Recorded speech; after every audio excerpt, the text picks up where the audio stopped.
out. I'm like, hold up, back up. You gave the kids 30 G's? She was like, yeah. And I thanked her. I thanked her so much for it. But I said, I'm sorry, but I never got it. And the whole time she thought she did. She was living. Same thing. I spoke to Tony Sunshine for the first time like in 8 years. Like today, like about a month ago. And he also states that he got 9 contracts where he stated where he put $50,000 to the side for the kids. And I never received anything.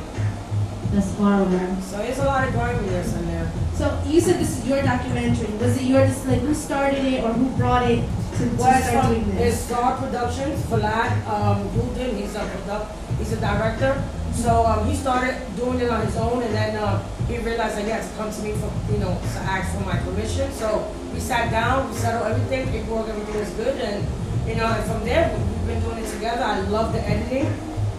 The film is a different feel than my film was. Mine was more gritty, more just like really? The back and more his is more like a film.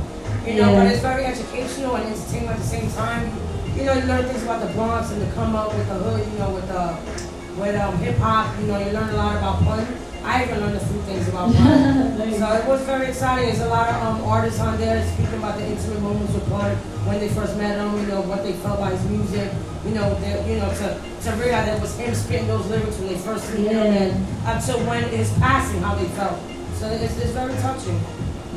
If you compare that to the first documentary they did, because you were involved with the first one. Yeah, the first one I did too.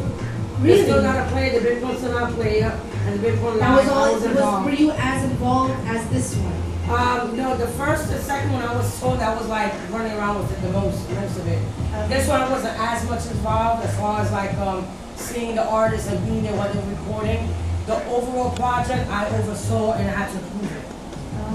Okay, and do you receive all the money? That's the main thing. Not all the money, but I did receive some at the beginning, which is not recoupable, so I don't have to pay that back. Yeah. And I do get a percentage off of every sale. We actually have a in-store signing right here, and let me get the message.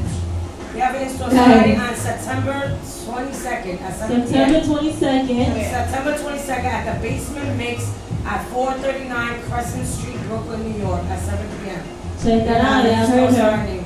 So that's something, definitely a project I support, and it's supporting Pun, so I support it. Definitely. When you when Pun first showed his talents to you, tell me, like the first time you heard him spit something. Yeah, I never even thought he was gonna be a rapper. I would have thought he would have been an R&B singer because he stood singing. Oh! Yeah, he was singing all the Silk songs, Jodeci, he just sang all the time. So he came home one day with Triple C's. Hey, what's up, Triple C's? Then he comes home to Triple C's, comes home with Pun and Cuban. And he sits down and it's like, this is second rhyme. He's like, I said, we're gonna be a group, I'm gonna be a rapper. So I'm like, all right, I never, I had no idea what the rap was about or exactly like how far he was gonna go. But I supported my husband in anything he did. Regardless of how I felt, I supported him. So it just was shocking that it just happened so quick and he shot up so fast. Yeah. The day that you heard the first song that came on the radio, his first hit, what did you do? Like how did that day go down, that moment? The first song that they played on the radio was the song that he did on the From Master Flex, his first volume, the mixtape back then.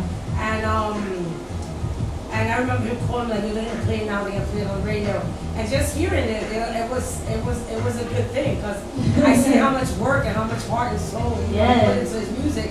And it was just all about requests. I just did all day just requesting it, just kept all night requesting the same song. So I was excited. I was happy for him. I was really happy for him. That's great. And and just for the record, his second rhyme, if you not believe, is the cannibalism is living in my metabolism. That rhyme he wrote, the second rhyme, and that was back in '91. Wow. And he used it back in 90. That he used it in what was it, '98 in his last album. Yeah?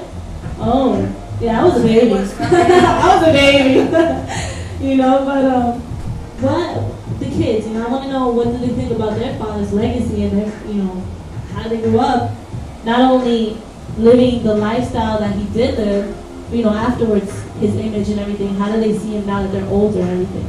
Well, we've always been in the hood. No matter how much money we had or didn't have, we always stood in the hood. We love the BX, we love the people, our community. So they've always been around the hood, but not actually in, living that style, that lifestyle. Yeah. They love their dad. They got a lot of mixed emotions, with them. Now they're better off in some sense. Back then, there's a lot of love and hate because, they love dad, but they hate what dad did to mommy. Okay. They suffered long terms on it.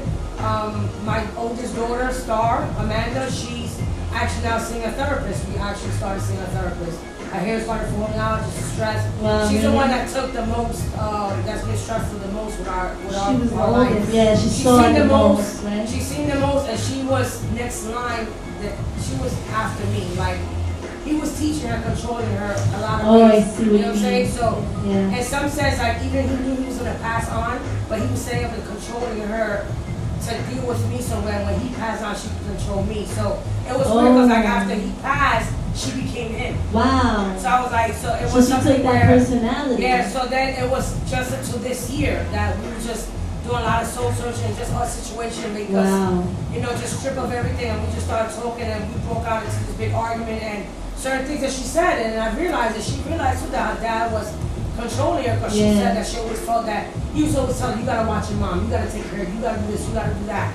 I And can she was imagine, only 9 years yeah. old. Yeah. So Look at that. she's dealt with a lot of stress, but we deal with it. She's very strong.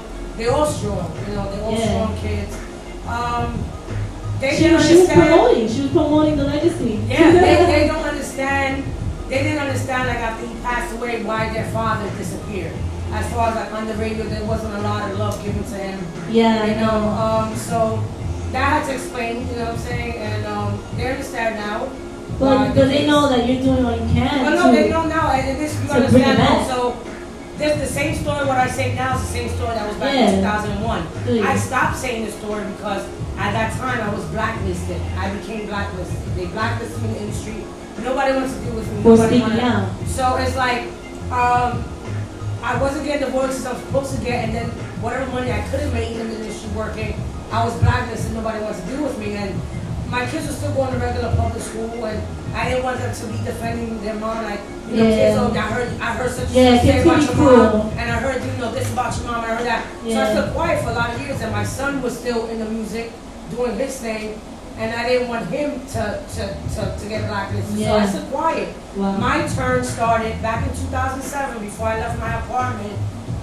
There was an interview that Joe did that was online, and they asked him about the royalties, and he stated, he said, niggas come broke, niggas are broke, referring to me, I was a nigga. Alright. Niggas, niggas are broke, so, we did this Endangered Species album. We gave she get all the money that Puma was supposed to get, all the money that was supposed to get, they got. So any reader would think I got a This couple is of why you million. say, I don't have all this and this. So people say, right? this is where I started to speak up, why I decided to